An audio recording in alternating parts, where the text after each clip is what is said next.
नमस्कार, news nation का digital platform देख रहे हैं आप। मैं हूं आपके साथ अंजीत और मेरे साथ मेरे सहयोगी पयोधी। आज हम चर्चा करेंगे विनेश फोगाट और बजरंग पुनिया। अब से थोड़ी देर पहले उन्होंने कांग्रेस का हाथ थाम लिया है और पक्की खबर यह है कि दोनों विधानसभा का चुनाव लड़ने जाना। पयोधी बिल्कुल। और जानकारी ये भी आई है कि अपने अपने गृह क्षेत्र से उन्हें कांग्रेस चुनावी रण में उतार सकती है।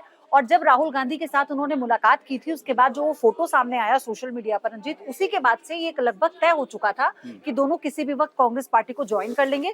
लेकिन राष्ट्रीय अध्यक्ष मल्लिकार्जुन खड़गे से मुलाकात के बाद ये कंफर्म हो गया कि वो लोग पार्टी ज्वाइन करने वाले हैं। इसके मायने क्या है, देखिए, इसके कैसे खास हो उन्होंने जाता ज्वाइन है? कर लिया है और हाँ। ज्वाइन करने के बाद प्रेस कॉन्फ्रेंस भी कर दी है। देखिए, विनेश फोगाट और बजरंग पुनिया, आपको याद होगा कि जब ये पूरा आंदोलन चल रहा था तो खासकर जाटों का और किसानों का एक बड़ा सपोर्ट उन्हें मिला था। और यही वजह है कि जब विनेश फोगाट जब जब वक्त आया, उन्होंने किसानों की बात की, उन्होंने जाटों की बात की। और अब ये कहा जा रहा है कि विनेश फोगाट दादरी से और बजरंग पुनिया जो दूसरी सीट है बादली से, वहां से चुनाव लड़ सकते हैं। हालांकि बादली से कांग्रेस ने उनके जो विधायक हैं कुलदीप, उनका टिकट काटने से इनकार कर दिया क्योंकि वो बड़े नेता हैं। तो अभी बजरंग के लिए सीट देखी हालांकि जाएगी। अभी क्योंकि पहली भी लिस्ट जारी नहीं हुई है, तो अभी तो ये क्या कंफर्म नहीं कर सकते, क्योंकि बहुत से ऐसे कारण हैं कि जो राज्य के स्तर पर जो राज्य के नेता हैं उन्हें वो नाराज नहीं कर सकते। लेकिन हाँ, रही बात बजरंग पूनिया की, तो वो एक ऐसा चेहरा रहे हैं कि हो सकता है अगर उन्हें कहीं और से टिकट मैदान में उतारेंगे बिल्कुल। तो जो कांग्रेस पार्टी का मकसद है, अपनी स्ट्रेटेजी है, वो पूरी हो जाएगी। लेकिन इसमें आपको ये भी देखना होगा कि जो पहलवानों का आंदोलन हुआ था, बजरंग पूनिया और विनेश फोगाट का साफ तौर पर ये कहना था कि हमने ये फैसला इसलिए उठाया क्योंकि ये कांग्रेस पार्टी थी जिसने हमारा साथ दिया। राहुल गांधी थे जो फ्रंट लाइन पे आकर हमारा साथ दे रहे थे, प्रियंका गांधी थी जो हमसे मिलने के लिए आई थी, उसके अलावा हमें किसी ने साथ नहीं दिया। लेकिन इसको लेके अलग अलग राय, अलग अलग प्रतिक्रियाएं भी सामने आ रही है। लेकिन अभी सवाल ये है, जो कांग्रेस ने जो अपना ये दांव चला है अंजित, ये बहुत जाहिर सी बात है कि चुनाव, लोकसभा चुनाव के लिहाज से बहुत बड़ी स्ट्रेटेजी है राहुल गांधी की, जिसके बिना पर उन्होंने, तो कांग्रेस का ये दाव है, ये कितना फायदेमंद साबित होगा? ये समझ लीजिए कि 101% फायदेमंद तो होगा। उसके दो कारण है कि जब ये पूरा आंदोलन चल रहा था तो हरियाणा के लोगों ने अपने परिवार से अपनी बेटी के रूप में विनेश फोगाट को देखा और ये कहा कि जो भी कुछ हुआ बृजभूषण वाले पूरे मामले को लेकर के, उसमें उन्होंने ये माना कि शायद उस स्तर पे कार्रवाई नहीं हुई। दूसरा, जब तमाम तरह के आरोप लगते रहे और आज विनेश फोगाट ने कहा कि जब मैं हार गई, वो जो परिस्थिति मैंने देखा वो सिर्फ मैं ही जानती हूँ कि क्या स्थिति थी, क्योंकि उन्होंने अपना वजन कम करने के लिए अपने खून तक निकलवाए थे, अपने बाल कटवाए थे, खून निकलवाए थे दौड़। तो उन्होंने कहा कि लेकिन एक आईटी सेल खुश हो रहा था, तो उन्होंने ज्वाइन करते ही उन्होंने अपनी बात रख दी कि किस लाइन पर वो चुनाव लड़ेंगी, उनका एजेंडा क्या होगा। वो कांग्रेस के जो मुद्दे होंगे वो मुद्दे होंगे। विनेश फोगाट तो इसी लाइन पे चुनाव लड़ने जा रही हैं और कांग्रेस को सपोर्ट करने जा रही हैं कि ये बात बृजभूषण सिंह को भी कहने का मौका मिल गया ना कि देख लीजिए, तो इंटेंशन ही अलग थे भाई। आप तो पार्टी में, आपको पार्टी ज्वाइन करने को मिल गई, आपको एक प्लेटफॉर्म मिल गया, अब आपको पता है कि अब आप रेसलिंग में, आप पहलवानी में अब आपका कितना करियर रहा है, कितना नहीं। हालांकि वो डे वन से इस बात को कहते आ रहे हैं, लेकिन साक्षी मलिक का जो बयान है वो भी इम्पोर्टेंट है। बिल्कुल, लेकिन दीपेंद्र हुड्डा का नाम वो लेते रहे हैं शुरुआत से। हाँ। और ये बात सही है कि विनेश फोगाट और बजरंग पुनिया को ज्वाइन कराने में भूपेंद्र हुड्डा और दीपेंद्र हुड्डा का बहुत बड़ा हाथ है। तो पूरे हरियाणा की राजनीति में हुड्डा परिवार का हाथ है। और कांग्रेस जो है वो उन्हीं का, कहते हैं ना कि कांग्रेस का जो ये साथ रहा है और ये जो जाटों को साधने का जो समीकरण है, ये इसी से पॉसिबल हो पाया है। मोहित, आप भी आ जाइए। लेकिन एक जो बात है पयोधी, और वो ये है कि इसमें फायदा कांग्रेस को होने जा रहा है और बड़ी पतली सी लकीर है, लेकिन बहुत क्लियर लकीर है कि इसी पे चुनाव विनेश फोगाट लड़ेंगी और बजरंग पुनिया लड़ेंगे। आप बताइए, इससे कांग्रेस को फायदा होगा? जब पयोधी ने मुझसे पूछा था, मुझे ऐसा लगता है कि फायदा तो होने वाला है। बिल्कुल, देखिए इसमें पूरा एक जो क्लियर कट जो मैसेजिंग हुई है इस पूरे मामले को लेकर कि विनेश ने जिस तरीके से, एक तो उनका रेसलिंग से डिस्क्वालीफाई होना, रेसलिंग माफ कीजिए ओलंपिक के फाइनल से डिस्क्वालीफाई होना, उसमें कहीं ना कहीं नैरेटिव जिस तरीके से कहा गया कि सरकार, या यूं कहें तो जो वहां पर ओलंपिक के अधिकारी थे उन्होंने अच्छे से विनेश फोगाट को वहां पर ट्रेनिंग या व्यवस्थाओं में कमी रही, जिस चूक के कारण विनेश डिस्क्वालीफाई हो गई, एक आरोप ये लगा। उसके बाद क्या कुछ सरकार ने स्टैंड लिया, सरकार प्रधानमंत्री की तरफ से ट्वीट किया, लेकिन इन तमाम चीजों के बावजूद जो एक नैरेटिव है विनेश फोगाट के साथ, वो ये है कि वो लगातार बीजेपी के खिलाफ मुखर होती रही हैं। और खासतौर पर जो पूरा किसान आंदोलन से शुरू हुआ, जो पूरा एक मुद्दा था, और वो वहां से वापस लौटने के बाद किसान आंदोलन में शामिल होने के लिए गई थी। उन्होंने कहा था कि मैं आज भी किसानों के साथ हूँ, हमारे अन्नदाता हैं और ये जो शांतिपूर्ण प्रदर्शन कर रहे हैं, आंदोलन कर रहे हैं, इसमें हम उनका साथ देंगे। बिल्कुल, ये जब जैसे ही आई चूंकि तमाम नेताओं से मुलाकात विनेश फोगाट कर रही थी, लेकिन इस दौरान वो किसानों के पास जाने से नहीं चूकी। जो हरियाणा पंजाब बॉर्डर पर जो लगातार वहाँ प्रदर्शन चल रहा है किसानों का, वहाँ पर प्रदर्शन में वो गई।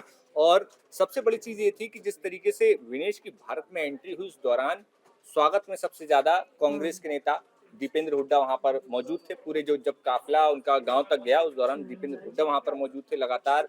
और खास बात ये भी थी, दीपेंद्र हुड्डा तो ठीक है एक पार्टी के नेता थे, लेकिन जो जो खाप पंचायतों की बात की जाती है, उन खाप पंचायतों के कई सारे प्रमुख चेहरे या यूं कहें तो खाप अध्यक्ष भी उस काफिले में थे। यानी कि कहीं ना कहीं कांग्रेस पार्टी उस लिहाज से एक हरियाणा में एक जो मजबूत नैरेटिव है वहां पर अपना मजबूत नैरेटिव करती हुई दिखाई दे रही है।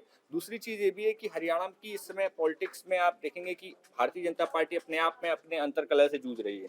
हाँ। और ऐसे में भारतीय जनता पार्टी के जो अपोजिशन में कांग्रेस है, कांग्रेस अगर पूरा एक समाज, जाट समाज तो अपने आप में जुड़ ही रहा है इस विनेश फोगाट के जुड़ने से। साथ ही साथ अगर किसानों के जो सिंपैथी अगर वो गेन करते हैं, और उसके ऊपर दलितों के मुद्दे, दलित वोट बैंक पर जो खास तौर पर राहुल गांधी की लगातार नजर बनी हुई है, तो ये जो पूरा समीकरण बनाने की तैयारी कांग्रेस कर रही है, तो उसमें ये प्लस पॉइंट। एक चीज ये है कि भाई हरियाणा में तो किसान, जाट और खाप पंचायतें बहुत कुछ तय करती हैं और ये तय करती रही हैं। और इन दोनों खिलाड़ियों की, जो विनेश फोगाट है और बजरंग पुनिया, इन्होंने आज इस्तीफा भी दे दिया रेलवे से। उन्होंने कहा हम रेलवे परिवार का हिस्सा रहे, और इसके लिए बहुत बहुत धन्यवाद आपका, क्योंकि राजनीति में जा रहे हैं और इनमें इनका प्रभाव है और ये जुड़े रहे हैं। विनेश फोगाट हमेशा जुड़ी रही है। दूसरी बात ये है ना अकीम जी, देखिए हमने लोकसभा चुनाव के पैटर्न को अगर आप समझेंगे तो कांग्रेस ने ना बहुत अच्छा समीकरण बनाया था लोकसभा चुनाव में। 9 में से 5 सीटें इसीलिए कांग्रेस को मिली थी क्योंकि जाट वोट बैंक कांग्रेस का रहा है, लेकिन कांग्रेस ने इस बार ये अपनी इमेज को बदलते हुए जो टिकट्स दिए थे वो गैर जाटों को भी दिए और ये फॉर्मूला उनका सफल हो गया। लेकिन अभी क्योंकि अब आप देखेंगे, इस पैटर्न को मैं समझाने की कोशिश कर रही थी कि अभी 67 उम्मीदवारों का ऐलान किया है बीजेपी ने, तो बीजेपी ने सबको साधा है। बीजेपी ने इस बार जाटों को भी साधा है, ओबीसी को 14 जो टिकट हैं वो जाटों को दिए, ओबीसी को दिए, और जो 8 टिकट ऐसे दिए हैं जो नेता के पुत्र और पुत्रियां हैं उन्हें दिए हैं, परिवार वालों को दिए हैं। क्योंकि 4 परिवार ऐसे हैं, 2 लाल परिवार तो ऐसे हैं जो समीकरण बना रहे हैं बीजेपी के लिए, जो हुड्डा और कांग्रेस का जो समीकरण है उसे बिगाड़ने के लिए कोशिश, कुलदीप बिश्नोई। हाँ, और दूसरी बात ये है कि अभी जो कांग्रेस ने अपनी लिस्ट जारी नहीं की है, उन्होंने जाटों को, किसानों को तो साध लिया विनेश फोगाट से और पूनिया से, लेकिन अब वो इसके अलावा जो टिकट देंगे वो कैसे देंगे? युवा भी हैं दोनों, तो ये स्ट्रैटेजी सेट कांग्रेस की है जिसे वो विधानसभा चुनाव में भी लागू करेगी। दोनों टिकट तो देने जा रहे हैं। खबर ये है कि दादरी हाँ, से विनेश फोगाट को, मैं ये बोल रही हूँ ना कि इसी से वो जाट को भी साधेंगे और जो किसान खफा हैं उन्हें इस मुद्दे को भी साध लेंगे, साथ ही युवा चेहरा है, बिल्कुल है ना, देश के सेंटिमेंट्स जुड़े हैं। ये तो स्थिति फिलहाल कांग्रेस मजबूती के साथ लड़ रही है, ये बात तो तय है। हाँ, बिल्कुल। देखिए कांग्रेस स्थिति, अभी दिक्कत ये है कि कांग्रेस की लिस्ट नहीं आई है, और जो एक बात कही जा रही थी कि कांग्रेस की लिस्ट जो है 30 तारीख के करीब आनी थी, लेकिन ये जो कलह, पहले तो कांग्रेस ने 1-2 दिन डिले किया, उसके बाद खासतौर पे जो बीजेपी में कलह हुई लिस्ट आने के बाद, उस वजह से कांग्रेस अपने आप अब जो है एक एक कदम फूक कर रख रही है। और इसके बाद खासतौर पर लगातार पूरा आज 1 हफ्ता बीत गया है उस बात को लेकर, अभी तक कांग्रेस ने कोई लिस्ट जारी नहीं की है। और ऐसे मामलों में अगर देखें तो खासतौर पर कांग्रेस में कई सारे गुट हैं, मतलब एक तरफ किरण चौधरी, माफ कीजिए, कुमारी शैलजा है, दीपेंद्र हुड्डा है, रणदीप सुरजेवाला है, और उन्हीं के दोनों को, कुमारी शैलजा, सुरजेवाला, दोनों अपने अपने गुटों के लोगों को टिकट दिलाने के लिए रोज मीटिंग कर रहे हैं, आला कमान के पास जा रहे हैं। मैं कह रहा हूँ कि नवीन जी आप भी आ जाइए। हरियाणा चुनाव में तो आपका इंटरेस्ट विशेष तौर पर है, क्या है इस ज्वाइनिंग के बाद से क्या लग रहा है? उनका इंटरेस्ट है। अच्छा, पड़ोस से हैं। पहली बात तो मैं दिल्ली का ही हूँ, तो हरियाणा हमारे पड़ोस में ही कोई। और दरअसल हरियाणा में आज जो अपडेट आई है सबसे बड़ी, कि विनेश फोगाट और बजरंग पुनिया ने कांग्रेस को ज्वाइन किया है, इसके कयास पहले से लगाए जा रहे थे। अगर वो मेडल आ जाता उनके हाथ में तो शायद ये सब नहीं होता, ये शायद ये सब हो भी सकता था। एक खेमा जरूर ये बात कह रहा था शुरू से ही कि आने वाले चुनाव में ये लोग फेस होंगे, और फेस होने की बात इसलिए भी थी क्योंकि कई मंचों पर, प्रोटेस्ट के मंचों पर कांग्रेस के नेता उनके साथ खड़े दिखाई दिए थे। दूसरी बात, इनके अलावा कांग्रेस के पास अब क्या ऑप्शन रहेंगे, तो कांग्रेस के पास नेताओं की बड़ी फेहरिस्त है वहां पर, और ये गुटबाजी वहां पर हमेशा से ही रही है, चाहे वो अशोक तंवर के, हाँ, ये हर टिकट बंटवारे के समय में सबको लगता है, स्थानीय नेता भी मुझे चाहते ऐसा हैं कि लगता है हमारे कि लोगों को कांग्रेस से टिकट ज्यादा मिले। संकट बीजेपी के पास है। हाँ, गुटबाजी जो है, यदि आप देखेंगे तो कांग्रेस से ज्यादा गुटबाजी वहां देखने को मिलेगी आपको बीजेपी के अंदर, वहां क्योंकि कोई फेस अभी नहीं है। दूसरी बात, जो अलायंस है उसको लेकर के भी अभी कोई बातचीत नहीं है। जेजेपी का भी कोई रुख साफ नहीं है और आईएनएलडी ने अपनी अभी अलायंस, केवल आईएनएलडी का ही अलायंस अभी तक क्लियर हुआ है। जेजेपी तो ऐसा कह रही है पता कि चल रहा है त्रिकोणीय मुकाबला रहेगा इस बार। ऐसा पता चल रहा है कि कांग्रेस की भी सीटों को लेकर आम आदमी पार्टी से बातचीत हो रही है। आज हाँ। शाम को मीटिंग होनी है मीटिंग में तय हो और जाएगा, एक उसमें तय हो बड़ा जाएगा। लेकिन अगर आपके साथ उनका वहां गठबंधन हो जाता है तो थोड़ी मुश्किल कांग्रेस के लिए वहां जरूर होगी, क्योंकि उनके नेता जो है पिछले 15 साल से इंतजार कर रहे हैं किसी तरह सत्ता में वापसी का। और दूसरी बात, उनके जो बड़े नेता थे कुछ जो वो साइड हुए इस दौरान, कुछ वीरेंद्र सिंह वहां चले गए। उसके बाद ये नेता जो राव इंद्रजीत सिंह थे वो भी बीजेपी में चले गए। इधर की तरफ से आपने भडाना साहब थे फरीदाबाद से, ये भी चले गए दूसरी पार्टी में। तो कई सारी चीजें वहां पर बदली हैं। मतलब हुड्डा परिवार को लग रहा है कि उनके लिए मैदान साफ है, अशोक तंवर भी निकल चुके हैं, लेकिन सामने उनके जो पुराने नेता हैं जैसे कुमारी शैलजा हो गई, वो वहां पर खड़ी हैं।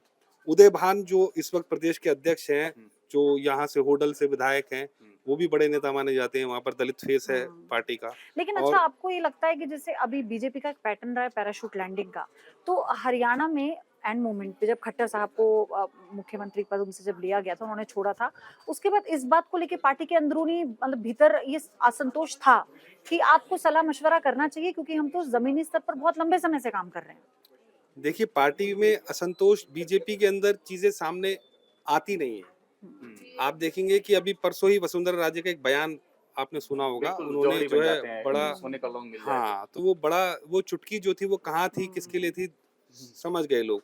तो बीजेपी के लिए, बीजेपी के अंदर इतना कुछ होता नहीं है इसको लेकर के। कांग्रेस में ही बगावत देखने को मिलती है। एक अलग नेता दूसरी पार्टी में चले जाते हैं, लेकिन जो गए वो भी कोई ज्यादा बड़े हो नहीं पाए। मतलब आप देखेंगे, लेकिन आपको लगता है कि आम आदमी पार्टी से ये अलायंस होगा? आम आदमी पार्टी से अलायंस पे बात चल रही है और हो सकता है कि अलायंस हो जाए। क्योंकि मुझे ऐसा लगता है, जिस पे आप कह रहे हैं आम आदमी पार्टी 10 सीटें मांग रही है, ये लोग कह रहे हैं, कांग्रेस ये कह रही है आप 7 ले लो, तो ये ज्यादा अंतर नहीं हो सकता है, आम आदमी पार्टी मान जाए, क्योंकि ये जो राहुल गांधी की जो स्ट्रैटेजी है वो दिल्ली के लिए है, हरियाणा के लिए नहीं होगी। देखिए, जब मजबूत दिल्ली के चुनाव जब आएंगे अगले साल, हाँ। दिल्ली के भी चुनाव होने वाले हैं 25 के बाद, 25 के अंदर ही हो जाएंगे, तो उसमें फिर ये समीकरण दूसरे तरीके से होंगे। वहां मजबूत जो है वो आम आदमी पार्टी है, और दिल्ली की जो कांग्रेस की जो पूरी फिर वो टीम ज्यादा है, सीटें डिमांड करेंगे ना। वो कहीं से भी आम आदमी पार्टी के साथ में जाने को तैयार नहीं है। ये हमने लोकसभा चुनाव के नतीजों में देख लिया। बिल्कुल। बहुत शुक्रिया नवीन जी, और बहुत शुक्रिया मोहित आपका हमारे साथ जुड़ने के लिए। तो ये जानकारी थी फिलहाल, लेकिन ये देखना होगा कि आगे और रणनीति कैसे बीजेपी बनाती है, कैसे कांग्रेस बनाती है। फिलहाल आपका शुक्रिया, लेकिन ताज़ा खबरों के लिए आप बने रहिए न्यूज़ नेशन के डिजिटल प्लेटफॉर्म के साथ।